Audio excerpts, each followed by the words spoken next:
الحمدللہ اربعین نووی کی چوتھی حدیث شرح کے ساتھ پیش خدمت ہے۔ عن ابی عبد الرحمن عبد اللہ بن مسعود رضی اللہ عنہ قال حدثنا رسول اللہ صلی اللہ علیہ وسلم وهو الصادق المصدوق ان احدکم یجمع خلقه في بطن امه 40 يوما نطفة ثم يكون علقة مثل ذلك ثم يكون مضغة مثل ذلك ثم يرسل إليه الملك فينفخ فيه الروح ويؤمر بأربع كلمات بكتب رزقه وأجله وعمله وشقي أو سعيد فوالله الذي لا إله غيره إن أحدكم ليعمل بعمل أهل الجنة حتى ما يكون بينه وبينها إلا ذراع فيسبق عليه الكتاب فيعمل بعمل أهل النار فيدخلها وإن أحدكم ليعمل بعمل أهل النار حتى ما يكون بينه وبينها إلا ذراع فيسبق عليه الكتاب فيعمل بعمل أهل الجنة فيدخلها رواہ البخاری و مسلم۔ ابو عبد الرحمن عبداللہ بن مسعود رضی اللہ عنہ سے روایت ہے کہ رسول اللہ صلی اللہ علیہ وسلم نے ہم سے ایک حدیث بیان فرمائی۔ آپ سچے بھی ہیں اور آپ کی سچائی تسلیم بھی کی گئی ہے۔ آپ نے فرمایا، تم میں سے ہر ایک کی تخلیق کو اس کی ماں کے پیٹ میں 40 دن تک نطفے کی شکل میں رکھا جاتا ہے، پھر اتنے ہی دن جمے ہوئے خون کی شکل میں رہتا ہے، پھر اتنے ہی دن گوشت کے لتھڑے کی شکل میں رہتا ہے، پھر اس کی طرف فرشتے کو بھیجا جاتا ہے جو اس میں روح پھونکتا ہے، اسے 4 باتیں لکھنے کا حکم دیا جاتا ہے: رزق، مدت عمر، عمل اور نیک بخت ہے یا بدبخت۔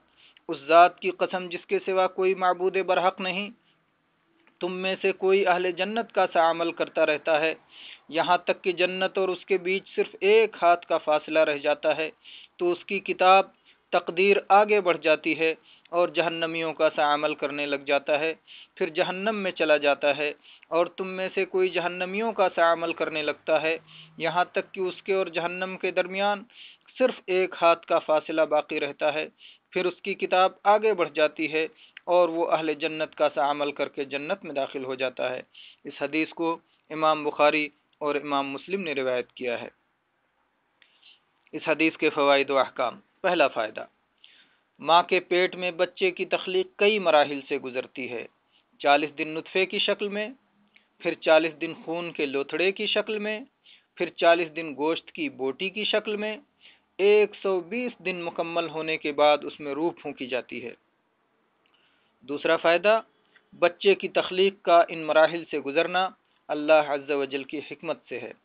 تیسرا فائدہ، پیٹ کے بچے کی تقدیر لکھنے کے لیے اللہ کی جانب سے ایک فرشتہ مقرر ہے۔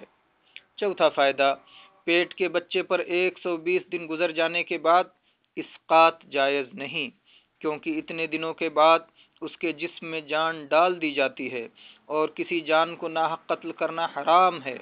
البتہ اس سے پہلے اسقاط کے بارے میں علماء کا اختلاف ہے، مگر زیادہ راجح یہی ہے کہ وہ بھی جائز نہیں۔ ہاں، اگر اس کے اسقاط میں کوئی شرعی مصلحت ہے یا اسقاط نہ کرنے میں ماں پر ضرر ہے تو حرج نہیں۔ پانچواں فائدہ، روح پھونکے جانے کے بعد جو بچہ پیٹ سے گر جائے اس کو غسل دیا جائے گا اور اس کی تکفین و تدفین کی جائے گی اور اس پر صلاۃ جنازہ پڑھی جائے گی۔ روح پھونکے جانے سے پہلے اسقاط کا یہ حکم نہیں ہے۔ انسان کی تقدیر اس کی ماں کے پیٹ ہی میں لکھ دی جاتی ہے، اسے تقدیر عمری کہتے ہیں۔ اس سے قبل لوح محفوظ میں لکھی جا چکی ہے، اسے تقدیر ازلی کہتے ہیں، اور ہر سال شب قدر میں بھی تقدیر لکھی جاتی ہے، اسے تقدیر حولی کہتے ہیں۔ ساتواں فائدہ، تقدیر پر ایمان کا تقاضا یہ ہے کہ انسان اللہ کے تقسیم کردہ رزق پر راضی رہے، کیونکہ وہی اس کی قسمت میں ہے، اور اس رزق کی تکمیل کے بغیر اس کی موت نہیں ہو سکتی۔ آدمی دوسروں کی دولت پر نظر نہ رکھے اور نہ ہی بلا ضرورت کسی کے سامنے دست سوال دراز کرے، بلکہ روزی کمانے کے اسباب و ذرائع کو اختیار کرے۔ نبی کریم صلی اللہ علیہ وسلم کا ارشاد ہے، جو پاک دامنی چاہتا ہے اللہ تعالیٰ اسے پاک دامن رکھتا ہے، اور جو بے نیازی چاہتا ہے اللہ تعالیٰ اسے بے نیاز کر دیتا ہے۔ متفق علیہ حدیث ہے۔ 8واں فائدہ، ہر انسان کی موت اسی وقت سے مقدر ہے جب کہ وہ اپنی ماں کے پیٹ میں تھا کہ وہ کس ساعت اور کس ملک میں مرے گا۔ 9واں فائدہ، ہر انسان کا عمل اور انجام دونوں مقدر ہے۔ اگر کوئی پوچھے کہ پھر عمل کی کیا ضرورت ہے، تو اس کا جواب یہ ہے کہ یہی سوال صحابہ کرام رضوان اللہ علیہم اجمعین نے نبی کریم صلی اللہ علیہ وسلم سے پوچھا تھا، تو آپ نے اس کا جواب دیتے ہوئے ارشاد فرمایا، عمل کرو، کیونکہ ہر شخص کے لیے وہی راستہ آسان ہوگا جس کے لیے اسے پیدا کیا گیا ہے۔ اگر نیک بخت ہے تو نیک بختوں کا سا عمل اس کے لیے آسان ہوگا، اور اگر بدبخت ہے تو بدبختوں کا سا عمل۔ یہ متفق علیہ حدیث ہے۔ اگر آپ اپنے دل میں اللہ کی اطاعت و فرما برداری کی رغبت پا رہے ہیں تو یہ خوش آئند بات ہے، اور اگر اس کے برخلاف کوئی اور حالت ہے تو جلد از جلد اپنے دل کا علاج کریں۔ 10واں فائدہ، قسم کا مطالبہ کیے بغیر قسم کھانا جائز ہے۔ حدیث میں جس بات پر قسم کھائی گئی ہے وہ ایک غیبی چیز تھی، اسی لیے قسم کے ذریعے اس کی تاکید کی ضرورت تھی۔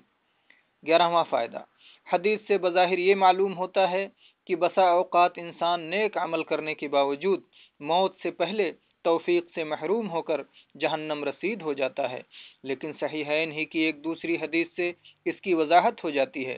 اس میں ہے کہ انسان لوگوں کو دیکھنے میں جنتیوں کا سا عمل کرتا رہتا ہے، لوگوں کے دیکھنے میں جنتیوں کا سا عمل کرتا رہتا ہے، حالانکہ وہ جہنمی ہوتا ہے، اور آدمی لوگوں کے دیکھنے میں جہنمیوں کا سا عمل کرتا رہتا ہے، حالانکہ وہ جنتی ہوتا ہے۔ لوگوں کے دیکھنے میں کہنے سے اس بات کا اشارہ ملتا ہے کہ باطن کچھ اور تھا، اور اسی باطنی خفیہ خرابی کی بنا پر اس کا یہ برا انجام ہوا۔ 12واں فائدہ، اس حدیث سے ایک مسلمان کو یہ سبق ملتا ہے کہ وہ سوء خاتمہ سے ہمیشہ ڈرتا رہے، سدا اپنے دل کو پاک و صاف رکھے، اور پوشیدہ گناہوں سے دور رہے کہ ان کا نتیجہ بہت سنگین اور بہت بھیانک ہے۔ ساتھ ہی اللہ تعالیٰ سے دین پر ثابت قدمی کی دعا کرتا رہے، یا مقلب القلوب ثبت قلوبنا علی دینک، اے دلوں کے پھیرنے والے اپنے دین پر ہمارے دلوں کو جما دے۔ 13واں فائدہ، جس رب نے ایک انسان کو مختلف مراحل سے گزارتے ہوئے دنیاوی زندگی عطا فرمائی، مرنے کے بعد دوبارہ زندگی عطا کرنا اس کے لیے بہت آسان ہے، لہذا انسان کو اس رب کے سامنے حاضری کا وقت کبھی فراموش نہ کرنا چاہیے۔ 14واں فائدہ، اس حدیث میں راہ حق سے منحرف افراد کے لیے ترغیب موجود ہے کہ وہ اپنی روش کی جلد اصلاح کر لیں، اللہ کی طرف رجوع ہو جائیں، اللہ کا خوف کریں اور گناہوں سے باز آ جائیں۔ گناہوں کی کثرت کے باوجود اللہ سے امید نہ توڑیں، مایوس نہ ہوں، بلکہ اپنے رب سے اچھا گمان رکھیں، کیونکہ اللہ تعالیٰ اپنے بندے سے اس کے گمان کے مطابق ہی معاملہ کرتا ہے۔ وآخر دعوانا ان الحمد للہ رب